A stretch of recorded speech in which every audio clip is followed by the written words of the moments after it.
नमस्कार।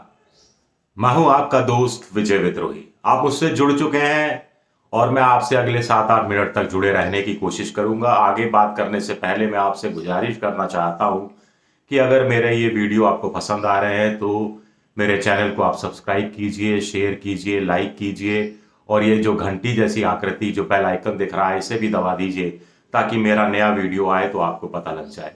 तो नया वीडियो है भारत जोड़ो यात्रा का, कांग्रेस की भारत जोड़ो यात्रा या यूं कहा जाए राहुल गांधी की भारत जोड़ो यात्रा जो राजस्थान में प्रवेश कर चुकी है।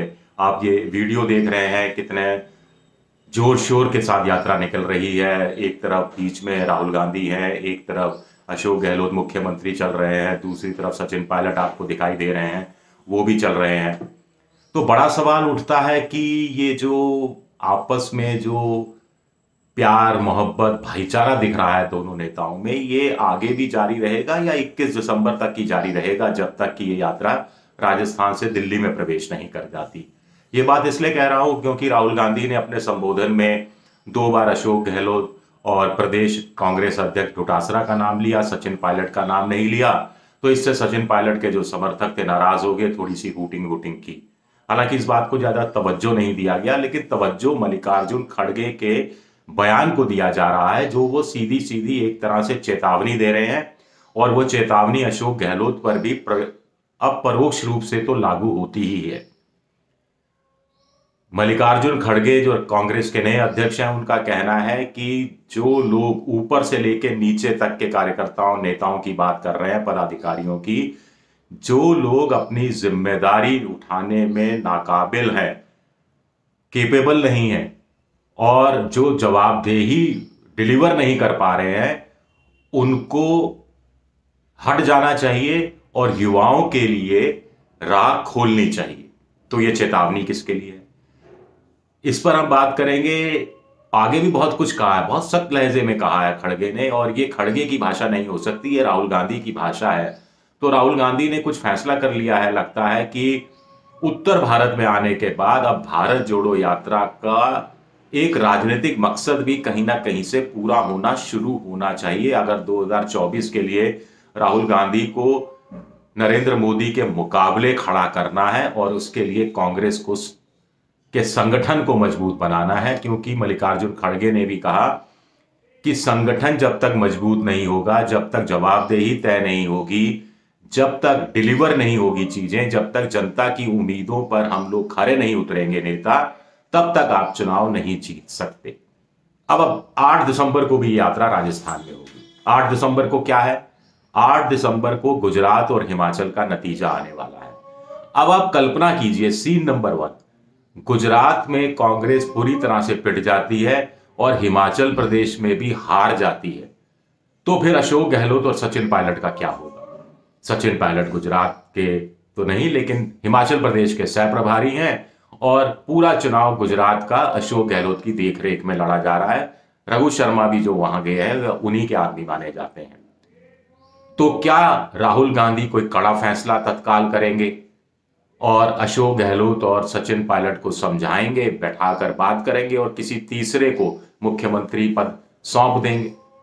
सीन नंबर 2, मान लीजिए गुजरात में कांग्रेस हार जाती है, लेकिन सम्मानजनक हार होती है, और हिमाचल में कांग्रेस जीत जाती है, तो फिर राहुल गांधी क्या करेंगे? क्या सचिन पायलट को मुख्यमंत्री बना देंगे, या फिर सचिन पायलट को संगठन में बड़ी जिम्मेदारी दे देंगे और अशोक गहलोत को मुख्यमंत्री बने रहने देंगे? या फिर स्वाभाविक रूप से यह सवाल उठेगा कि क्या कोई ऐसा निर्णायक फैसला करेंगे कि अशोक गहलोत अगर गुजरात नहीं जिता सकते तो फिर राजस्थान वो कैसे जिता सकते हैं? आखिर कोई एक फैसला तो करना ही पड़ेगा, चुनाव नतीजे जो भी आए। हां, अगर दोनों जगह कांग्रेस जीत गई तो बल्ले बल्ले हो जाना है राहुल गांधी को और कार्यकर्ताओं को, और यात्रा महान सफल कहलाएगी, लेकिन आप भी जानते हैं कि ऐसा होने वाला नहीं है। इस संदर्भ में अब हम ये कह सकते हैं कि ये जो नैतिकतावादी राजनीति चल रही है, अमन, प्रेम, भाईचारा, देश जोड़ो, ये सब अपनी जगह ठीक है, लेकिन कहीं ना कहीं उसका पॉलिटिकल इन्फ्लुएंस तो किसी भी यात्रा का होता है और होना भी चाहिए, और कांग्रेस शायद इस दिशा में भी काम कर रही है। अब ये आप कल्पना नहीं कर सकते कि दोनों जगह, गुजरात में भी कांग्रेस हार गई, गुजरात हिमाचल में भी कांग्रेस हार गई, फिर भी यात्रा चली जा रही है, फिर भी लोग जुड़ी जा रहे हैं, फिर भी राहुल गांधी की जय जय के नारे लग रहे हैं, फिर भी जो सहयोगी दल है वो यात्रा का स्वागत कर रहे हैं। ऐसा तो लगता नहीं कि ऐसा चल सकता है, और ऐसा चलना भी क्यों चाहिए। मल्लिकार्जुन खड़गे ने जो बयान दिया है वो कहीं ना कहीं राहुल गांधी का कोई ना कोई उस पर इशारा जरूर रहा होगा, क्योंकि मल्लिकार्जुन खड़गे इतने सख्त बयानों के लिए नहीं जाने जाते। उन्होंने कहा, अपने प्रभारियों से, महासचिवों से पूछा है कि आप बताइए, आप एक तो 1 महीने में 10 दिन अपने राज्य में गुजारिए, आप बताइए, हिसाब किताब दीजिए कि पिछले कुछ महीनों में आपने क्या किया, कितने दौरे किए, जितने जनता के मुद्दों को उठाया, किस रूप में मुद्दों को उठाया, कितने डिस्ट्रिक्ट प्रेसिडेंट से बात की, ब्लॉक प्रेसिडेंट से बात की, जो खाली पद है उनको कितना भरा, और भरा तो उसमें युवाओं को कितनी जगह दी गई, कितना तरजीह दिया गया। और अब आगे 30 से लेकर 90 दिन का हिसाब दीजिए कि आगे आप क्या करने वाले हैं, जनता के मुद्दे किस रूप में, किस तरह उठाने वाले हैं। और जवाबदेही, जवाबदेही, जवाबदेही, जिम्मेदारी, जिम्मेदारी, जिम्मेदारी, ये इस बात पर मल्लिकार्जुन खड़गे ने जोर दिया। कुल मिलाकर उनका बहुत आसान देसी भाषा में कहा जाए तो ये संदेश था कि जो नकारा है, निकम्मे हैं, वो दफा हो जाए। जो काम करना चाहते हैं, जो जवाबदेही और जिम्मेदारी को निभाना जानते हैं, डिलीवर करना जानते हैं, वही कांग्रेस में रहे, वही पद संभाले। नहीं तो आप हट जाइए, युवाओं को मौका दीजिए, युवाओं को आगे आने दीजिए। ये संकेत किस लिए है और क्या इस पर अमल होगा? क्या राहुल गांधी कोई फैसले भी करते जाएंगे या सिर्फ यात्रा पर निकलकर 3500 किलोमीटर पूरा करते जाएंगे, या फिर सब कुछ जो फरवरी के मध्य में रायपुर में कांग्रेस का एआईसीसी का 3 दिन का सम्मेलन होने वाला है, उस पर सब कुछ छोड़ दिया जाएगा और तब तक चीजें ऐसी की ऐसी, जैसी चल रही हैं वैसे ही चलेंगी। देखना पड़ेगा।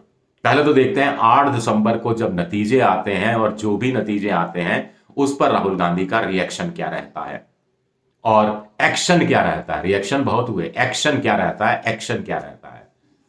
चलिए, शुक्रिया आपका, बहुत बहुत शुक्रिया मेरा वीडियो देखने के लिए। एक बार फिर गुजारिश करूंगा कि वीडियो अगर पसंद आए तो इसे लाइक कीजिए, सब्सक्राइब कीजिए, शेयर कीजिए, और ट्विटर पर भी मैं @विद्रोही7 के नाम से मौजूद हूं। आप वहां भी मुझे फॉलो कर सकते हैं। अपने सुझाव दीजिए, आपके सुझावों का मुझे बेसब्री से इंतजार है। शुक्रिया आप सबका, बहुत बहुत शुक्रिया।